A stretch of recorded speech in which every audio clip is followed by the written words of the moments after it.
안녕하십니까. 세상 읽어주는 남자 이상훈입니다. 오늘은 자율주행 칩 시장에 대해서 말씀드리겠습니다. 최근 대만 언론 디지타임스에 삼성에서 만들던 테슬라의 자율주행 칩이 TSMC로 넘어갈 수 있다는 보도가 나왔습니다. 이 테슬라가 오토파일럿으로 불리는 그 맞춤형 운전자 지원 시스템의 완전 자율주행 기능을 꾸준히 강화해 왔고, 여기에 핵심이 되는 게 바로 자율주행 칩입니다. 그간 테슬라는 자율주행 칩인 HW3.0 칩을 지난 2019년부터 삼성의 14나노 공정에서 만들어 왔는데요. 그래서 7나노 노드에서 구축될 테슬라의 차세대 자율주행 칩인 HW4.0 칩도 삼성 팹에서 계속 만들 것이란 관측이 많았는데, 이번에 TSMC가 이 물량을 삼성으로부터 뺏을 수 있다는 것입니다. 이 테슬라의 파운드리 파트너가 삼성 14나노에서 삼성 7나노가 아니라 TSMC 7나노로 바뀐다는 것인데요. 문제는 그 근거가 부실하다는 데 있습니다. 디지타임스는 TSMC가 테슬라 칩을 맡게 될 근거로 최근 열린 TSMC의 기술 심포지엄에 테슬라의 차량 반도체 부사장이 참석한 것을 꼽았습니다. 하지만 기술 동향 체크는 임원의 주요 임무입니다. 기술 심포지엄 참석을 파운드리 교체의 근거로 삼기에는 2% 부족할 수밖에 없습니다. 사실 테슬라가 자율주행 칩의 파운드리 파트너를 교체할 수 있다는 얘기는 지난해부터 계속 꾸준히 제기됐던 얘기입니다. HW4.0 칩의 그 제조 파트너 발표가 임박해지자 또 관련 얘기가 나오는 것 같습니다.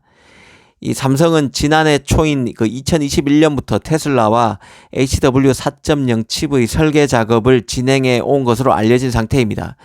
그런 만큼 테슬라와의 관계가 유지될 가능성이 더 크다는 게 개인적인 생각입니다. 삼성은 파운드리 분야에서는 추격자, 도전자 신세인데요. 이 TSMC가 압도적인 시장 지배력을 갖췄기 때문에 삼성이 특정 칩을 수주하게 되면 항상 그 TSMC로 교체설에 시달릴 수밖에 없는 입장입니다. 그런 맥락의 연장선에서 보면 이 정도 근거, 단순히 임원의 기술 심포지엄 참가만을 근거로 삼성이 HW4.0 칩을 TSMC에 내줄 것으로 보기는 어렵습니다. 다만 방심할 수는 없습니다. 차량용 반도체는 파운드리가 부쩍 공을 들이는 시장입니다.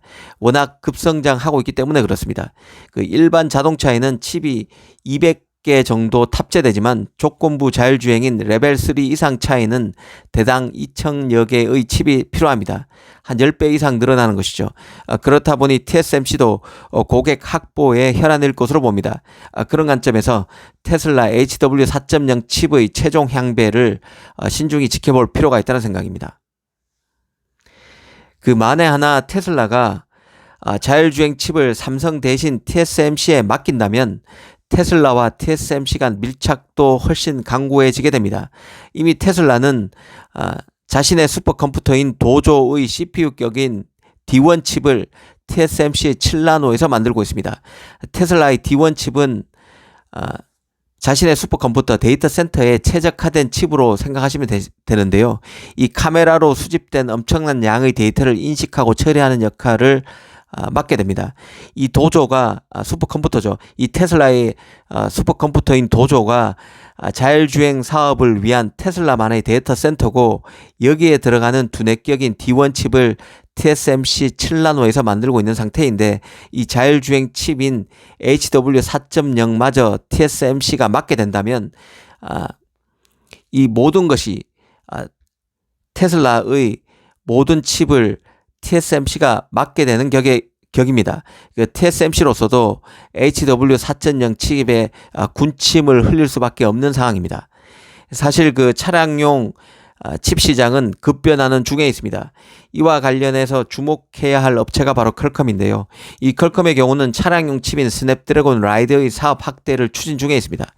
특히 그 스냅드래곤의 퀄컴을 주목해야 하는 이유는 지난해 스웨덴 첨단 운전자 보조 시스템 업체인 베오니어를 퀄컴이 인수했기 때문입니다.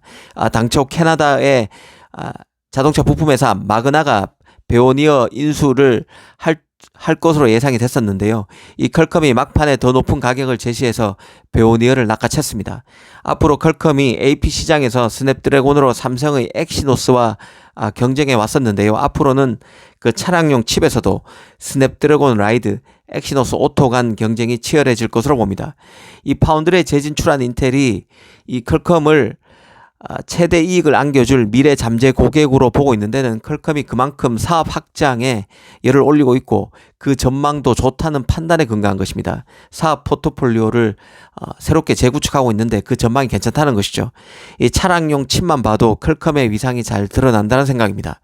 오늘은 테슬라의 차기 자율주행 칩의 파운드리 파트너가 삼성에서 TSMC로 바뀔 수 있다는 소식을 따져봤습니다. 감사합니다.